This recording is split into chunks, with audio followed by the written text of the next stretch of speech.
En el nombre del Padre, del Hijo, del Espíritu Santo. Amén.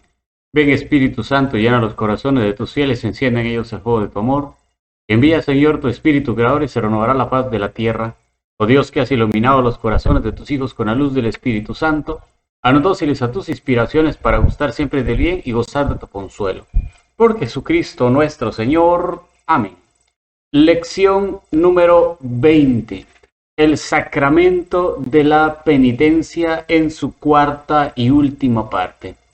Y hoy vamos a hablar acerca de la necesidad de la confesión sobre los pecados mortales y los pecados veniales, y también sobre algo que es un poco desconocido y que muy rara vez se practica en el ambiente católico, y es las indulgencias, a través de las cuales podemos alcanzar el perdón de muchos pecados y de muchas penas, y nos puede acercar cada día más al reino de los cielos. Comencemos hablando sobre la necesidad de la confesión. Para los que han caído en pecado mortal después del bautismo, el sacramento de la penitencia es tan necesaria como lo es el bautismo para los no regenerados. Pues no bastaría, se preguntan algunos, con decirle a Jesús: Señor, yo te quiero, Jesús, yo te amo, Jesús, yo te adoro, eres todo para mí y quiero pedirte perdón por las veces que te he fallado, por las veces que te he ofendido, y ya con eso bastaría y fuera suficiente. Pero no, es necesario acercarse al sacerdote, confesarle los pecados, porque el Señor entregó a los apóstoles y a sus sucesores ese poder y esa responsabilidad de discernir sobre la sinceridad del arrepentimiento. Sin duda que esta disposición interna de dolor que se manifiesta en la oración es la más importante, porque claro, si uno no se arrepiente de corazón de los pecados cometidos, pues no tiene mucho sentido la confesión. Pero es a la Iglesia, la comunidad visible, a quien Cristo entregó la potestad de perdonar los pecados en la persona de sus pastores. Cuando en Mateo 18:18 les dijo: cuanto atareis en la tierra será atado en el cielo, y cuanto desatareis en la tierra será desatado en el cielo. Resulta pues condición imprescindible para salvarse, hecha la única excepción, quien muere luego de un acto de contrición perfecta sin haber recibido el sacramento, como dijimos en la lección anterior, precisamente para facilitar a los fieles el precepto divino de confesar los pecados en orden a obtener el perdón. La Iglesia establece la ley que obliga a confesarse al menos una vez al año, a partir de la edad en que se comienza a tener uso de razón. Solo es el canon 989 del Código de Derecho Canónico. Este mandamiento de la Iglesia se refiere solo a los pecados mortales. El precepto no se cumple en una confesión sacrílega o voluntariamente mala. Debe de haber sido una buena confesión y una confesión bien hecha. Ahora, acerca del perdón de los pecados mortales. Los bautizados que han cometido algún pecado mortal necesitan confesarse para obtener el perdón divino. Esta es una necesidad de derecho impuesta por Dios mismo, que han querido vincular el perdón de esos pecados a este sacramento. Si no es posible acercarse al sacramento, puede alcanzarse el perdón de los pecados con un acto de contrición perfecta, que incluye el deseo de confesarse cuanto antes. Y el deseo de confesarse, sin el deseo de confesarse, sería imposible, porque pues el pecador tiene que tener esa contrición perfecta, ya que ese es el camino expresamente querido por Jesucristo para conocer el perdón. Estos pecados mortales son necesarios que uno los llegue a confesar, como por ejemplo este pecado del aborto, porque es ofender a Dios totalmente, y si uno no lo confiesa, definitivamente no va a ir al reino de los cielos. Esta confesión debe abarcar todos y cada uno de los pecados mortales no confesados, que se recuerden después de haber hecho un examen diligente, y es necesaria hacerla antes de acercarse a recibir la Sagrada Comunión. No tiene que haber hecho ese examen de conciencia bien profundo para poder estar limpio y para poder acercarse a una buena confesión bien hecha, una confesión grande e importante para nosotros. El Concilio de Trento declara que nadie debe acercarse a la Sagrada Eucaristía con conciencia de pecado mortal, por muy contrito que le parezca estar, sin preceder la confesión sacramental. El Código de Derecho Canónico lo prescribe explícitamente en el Canon 196, cuando habla en relación de los sacerdotes. Quien tenga conciencia de hallarse en pecado grave, no celebre la misa ni comulgue el cuerpo del Señor sin acudir antes a la confesión sacramental. Pero celebre la misa, podemos cambiarlo por no viva la misa, o sea, no se acerque a la misa a comulgar sin antes haberse confesado. En este sentido, y sin prejuzgar, la Iglesia aconseja que los niños en edad de razón reciban el sacramento de la penitencia antes de recibir la primera comunión. Sería un error pensar que al comienzo del uso de razón no se pueden cometer pecados mortales y que no hace falta la confesión, como también lo sería pensar que estando en pecado mortal y en circunstancias normales, bastaría un acto de contrición para acercarse a comulgar. Hacerlo así es sacrilegio, es decir, el pecado de hacer mal uso de una cosa sagrada. Una vez una persona me decía a mí, yo ya le fui a pedir, ya fui al Santísimo, ya me hinqué, ya le pedí perdón a Dios, yo ya puedo comulgar. Ese es un acto de contrición, sí, pero no es un acto de contrición perfecta porque no hay de verdad dolor de los pecados y porque esta persona iba a comulgar y comulgó en la misma misa que me dijo eso. Entonces, si vemos esto se volvería hasta sacrilegio porque en realidad no hubo esa intención de confesarse lo más pronto. La próxima vez que se confesó seguro no dijo ese pecado porque ya sentía que ya lo había perdonado Dios en el Santísimo enfrente de él. Entonces es muy complicado, pero es importante que nosotros enseñemos a confesarse seguido y desde pequeños, por supuesto, acercarse por cualquier pecado mortal. Ahora, en relación de los pecados veniales, aquellos que no son tan graves, pero siempre son pecados. Los pecados veniales se pueden perdonar de muchas maneras y no es necesario confesarlos, aunque puede hacerse y es muy útil que se haga, porque uno a veces no sabe si fueron perdonados de verdad o no.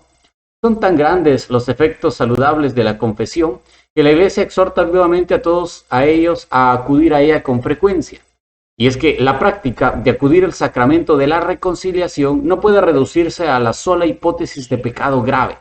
Aparte de la confesión que nosotros tenemos que hacer porque he pecado y porque he ofendido a un Dios tan bueno y porque creo que me voy a ir al infierno porque he pecado algo grave, tengo que hacerlo con renovada periodicidad, llamada de devoción, siempre acompañado en la iglesia, el camino de la santidad.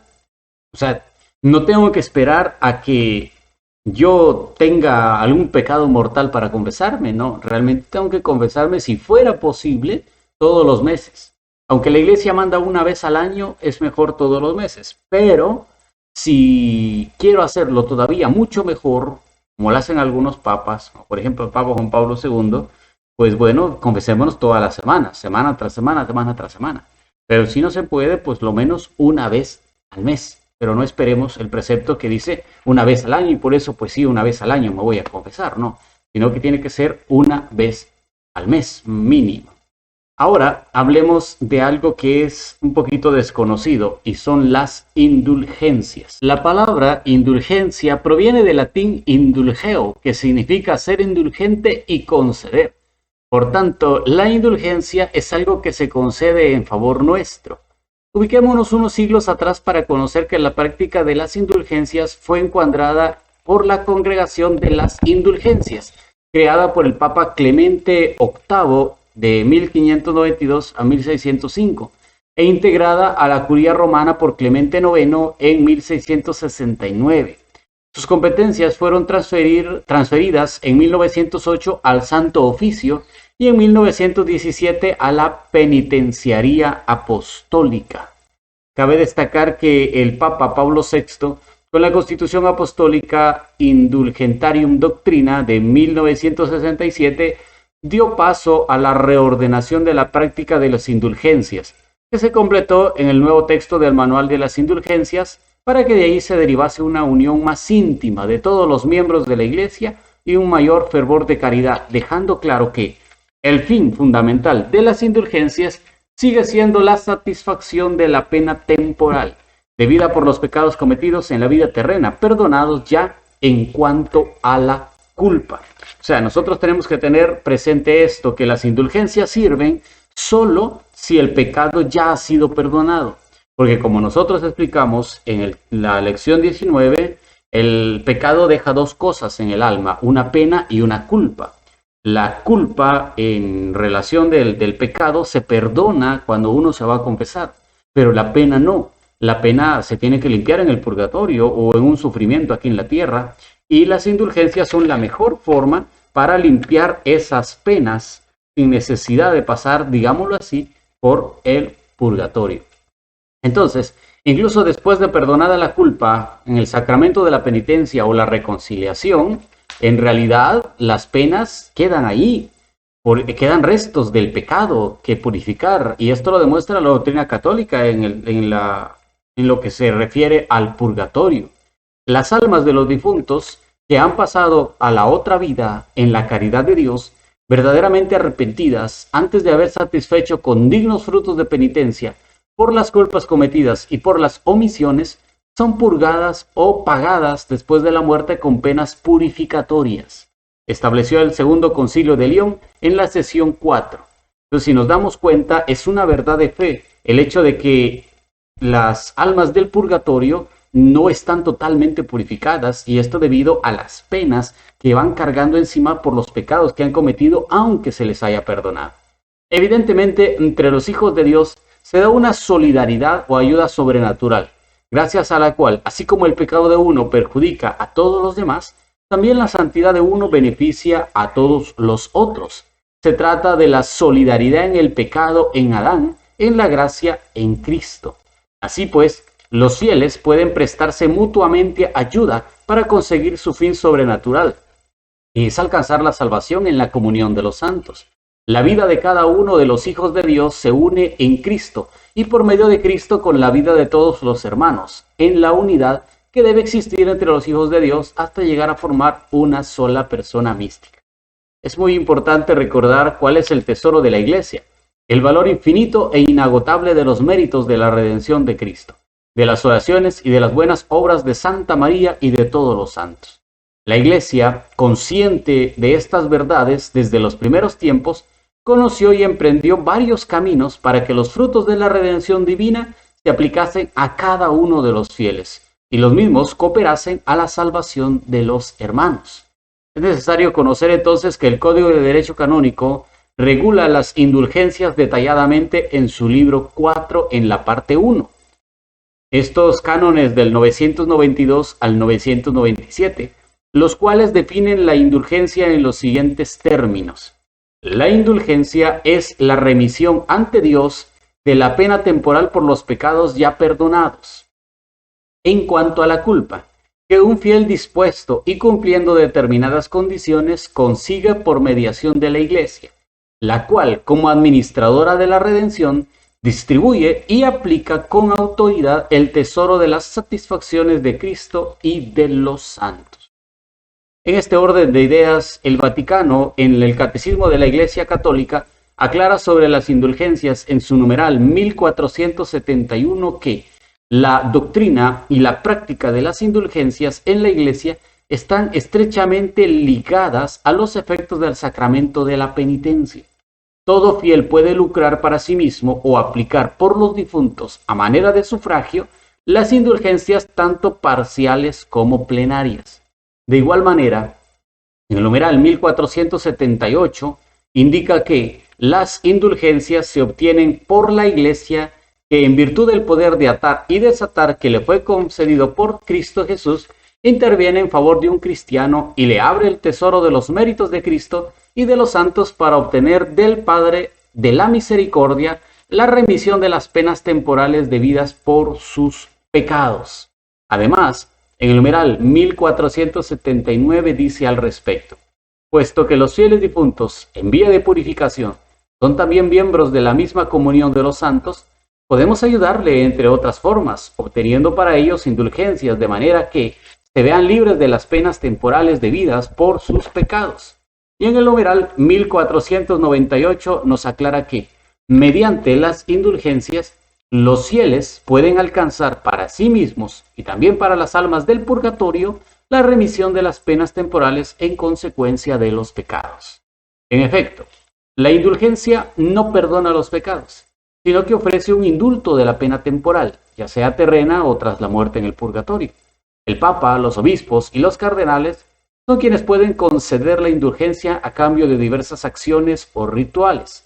Las indulgencias se pueden ganar para uno mismo o aplicarlas a los difuntos. Uno por indulgencia. Nunca pueden aplicarse las indulgencias a las personas que todavía están vivas. Veamos ahora cuáles son los tipos de indulgencias que existen. Y para profundizar sobre este tema, vamos a tomar lo que nos dice el Catecismo de la Iglesia Católica en el numeral 1471, donde dice: la indulgencia es parcial o plenaria según libere de la pena temporal debida por los pecados en parte o totalmente. Todo fiel puede lucrar para sí mismo o aplicar por los difuntos a manera de sufragar, aclarando las indulgencias plenarias borran todo resto de pecado dejando en el alma dispuesta para entrar inmediatamente en el cielo. Y las indulgencias parciales borran parte de la pena de los pecados cometidos que reclaman. ¿Esto qué significa? Hay dos tipos de indulgencias entonces. Una indulgencia que se llama plenaria y otra indulgencia que se llama parcial. La plenaria que perdona la pena temporal debida por los pecados y la parcial que solo perdona una parte de esos pecados. La indulgencia se concede solo a los fieles debidamente dispuestos. Estas disposiciones personales consisten para la indulgencia plenaria en el estado de gracia y exclusión de todo afecto al pecado, aún venial. Realizar la obra prescrita con intención de lucrar la indulgencia. Y confesión sacramental, comunión y oración por las intenciones del Papa. Este último requisito puede cumplirse varios días antes o después de la obra prescrita. Conviene, sin embargo, que la comunión y la oración por el sumo pontífice se hagan el mismo día en que se practica la obra.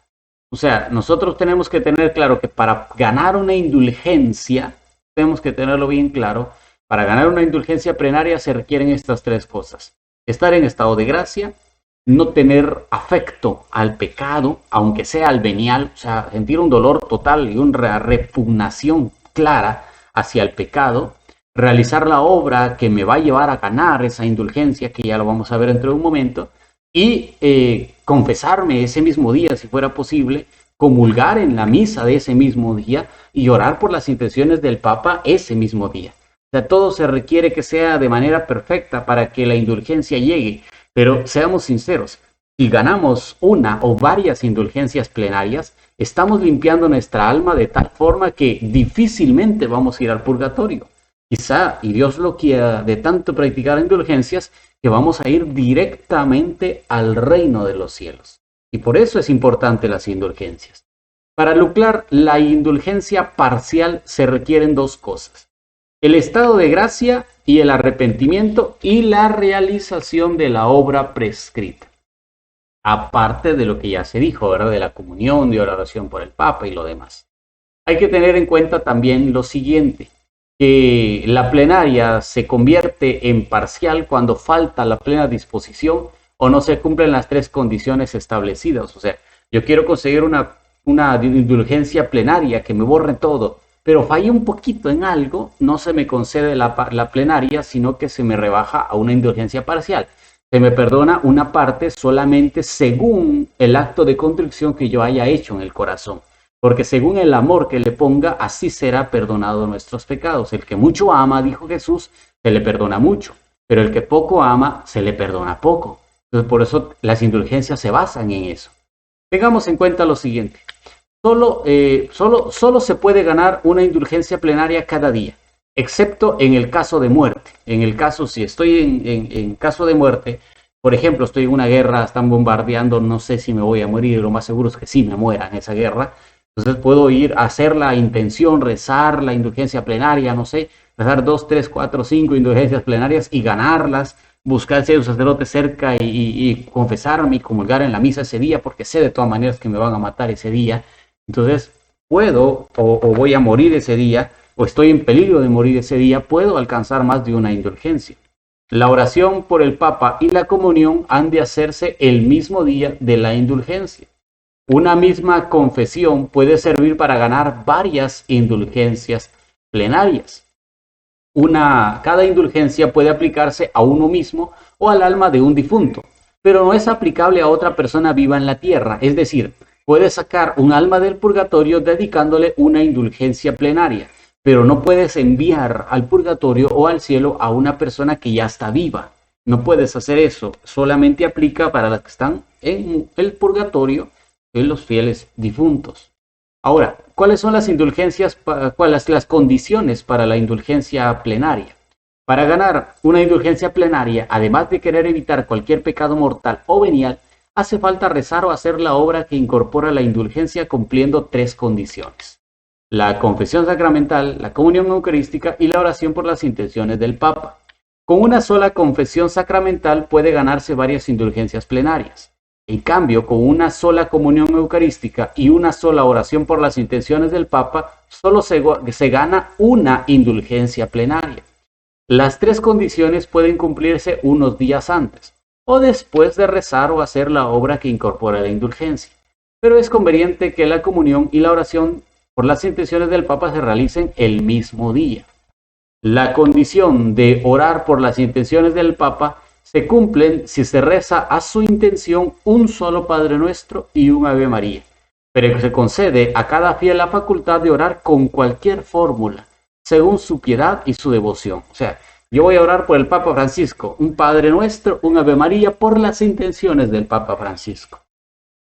Pero si yo quiero hacer una oración más extensa, Señor, yo quiero orarte por el Papa Francisco para que le dé sanidad, para que le dé la fortaleza, para que todo lo que él quiera en esta vida, para que sus intenciones y todo lo demás, lo que quieran agregar, también se puede. Cada quien puede hacerlo con su fórmula, pero solo con un Padre Nuestro y un Ave María por las intenciones del Papa se cumple esto de la indulgencia. Las indulgencias entonces plenarias únicamente pueden ganarse una vez al día, pero el fiel cristiano puede alcanzar indulgencia plenaria in articulo mortis, o sea, en peligro de muerte, aunque el mismo día haya ganado otra indulgencia plenaria. La indulgencia parcial puede ganarse varias veces al día, a no ser que expresamente se establezca lo contrario. La obra indicada para obtener la indulgencia plenaria aneja a una iglesia y oratorio consiste en la visita piadosa de este lugar, rezando el Padre Nuestro y el Credo, a no ser que en algún caso especial se establezcan otras condiciones, porque también se puede ganar una indulgencia visitando un lugar sagrado, y de eso ya estamos próximos a poder verlo ahorita. ¿Cuáles son las condiciones generales entonces, ya no de la indulgencia plenaria, sino de la indulgencia parcial? La indulgencia parcial se concede a los fieles cristianos que, en el cumplimiento de sus obligaciones y en el sufrimiento de las dificultades de la vida, elevan su alma a Dios con humilde confianza, añadiendo, aunque solo sea mentalmente, alguna piadosa invocación.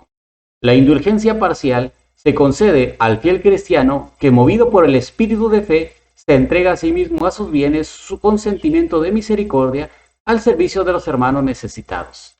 Se concede indulgencia parcial al fiel cristiano que, con espíritu de penitencia, se priva voluntariamente de alguna cosa lícita y agradable.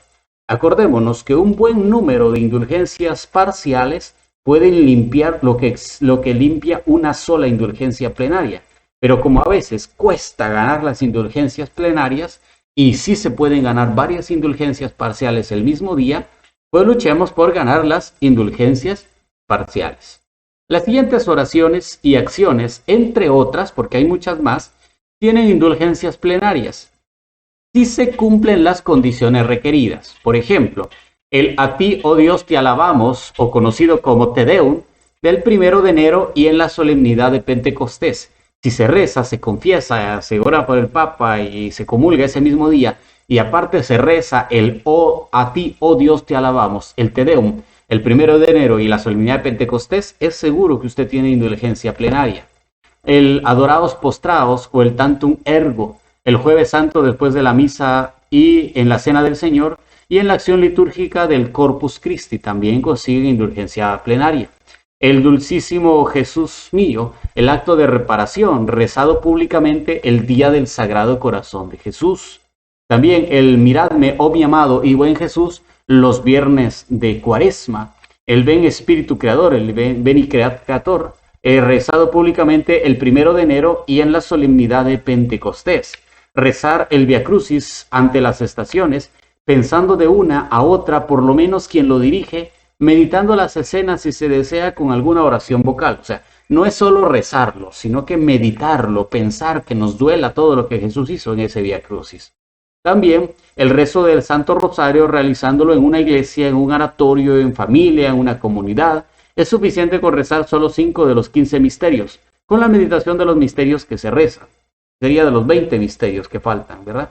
Entonces, si nos damos cuenta, si lo ponemos así en amplitud, se pueden ganar muchas indulgencias. Adoración al Santísimo, por ejemplo, al menos durante media hora, eso también consigue una indulgencia plenaria. Si durante media hora yo estoy adorando al Santísimo Sacramento del altar, pero de verdad que lo haga de corazón, no solo estar sentado ahí y con los ojos cerrados pensando y en realidad no hago nada. Adoración de la cruz en la acción litúrgica del Viernes Santo, también eso, si lo hago con dolor, me concede una indulgencia plenaria. Hace poco, en esta última Semana Santa, vio una señora que se acercó a la cruz a adorar el misterio de la cruz y lloró y lloró y lloró y estuvo como 15 minutos parada delante de la cruz llorando y llorando y llorando, y es que ella se había apartado de la fe católica, era católica, se fue con los hermanos no católicos, estuvo un tiempo allá y regresó para esa Semana Santa, estaba regresando a la Iglesia Católica y le había de haber dolido tanto el haber abandonado a Dios durante un tiempo, que estuvo 15 minutos llorando, se limpiaba las lágrimas, besaba la cruz por todos lados donde pudiera, se acercaba constantemente, o sea, era algo increíble, que a mí me dio un gusto tremendo poder verlo, pero al mismo tiempo una sana envidia, porque uno a veces está dentro de la iglesia y no comete esos actos profundos de arrepentimiento y de oración que ella estaba cometiendo. Luego también realizar ejercicios espirituales o retiros similares al menos de 3 días de duración. Recibir la bendición del Papa Urbi et Orbi también es válida por radio o televisión. Asistir al rito con que se clausura un congreso eucarístico. Al sacerdote que celebra los 25, 50, 60 años como aniversario de su ordenación, y es extensiva también a quienes la acompañan en la Santa Misa. La lectura de la Sagrada Escritura, al menos media hora al día. Visitar una iglesia parroquial en cualquier fiesta titular. Lo mismo vale para las iglesias catedrales o concatedrales o para las iglesias cuasi parroquiales. Visitar una iglesia u oratorio el día de su santo fundador, rezando un Padre Nuestro y un credo, al nuevo sacerdote su primera misa solemne y a quienes asistan a ella, y entre otras formas de ganar una indulgencia plenaria. Vamos a ver ahora unas acciones para ganar una indulgencia parcial, si se cumplen siempre los requisitos que ya dijimos. Por ejemplo, el a ti bienaventurado José. Si se reza esa oración, se gana una indulgencia parcial ese día. El a ti, oh Dios, te alabamos, el Te Deum, fuera, ojo, fuera de Pentecostés y fuera de la adoración del Santísimo, cualquier día se puede rezar el Te Deum. Cumpliendo con todas las disposiciones, no se gana una indulgencia plenaria, pero sí una indulgencia parcial. Ya si es el día que se establece, sí se convierte en plenaria. El acordaos, oh piadosísima Virgen María, el ángel de Dios, tú que eres mi custodio, el aquí estamos, Señor Espíritu Santo, el rezo a los santos apóstoles Pedro y Pablo, la misericordia, Dios mío, del Salmo 50, la María, Madre de Gracia y de Clemencia, el adorados postrados, el Tantum Ergum, que también el día de Pentecostés y el día del Jueves Santo, el Corpus Christi, si se reza, se convierte en plenaria, el Oh Sagrado Banquete, el Miradme, oh mi amado y buen Jesús, el Señor a todos los que por amor, son algunas de las oraciones que se pueden ganar indulgencias parciales. Y la salve, rezar la salve, la salve que nosotros conocemos, Dios te salve, Reina y Madre, Madre de misericordia. Todos los días concede una indulgencia parcial si cumplo todos los requisitos, como dijimos, ¿verdad? Confesión sacramental, oración por el Papa, comunión, estar dispuesto y demás.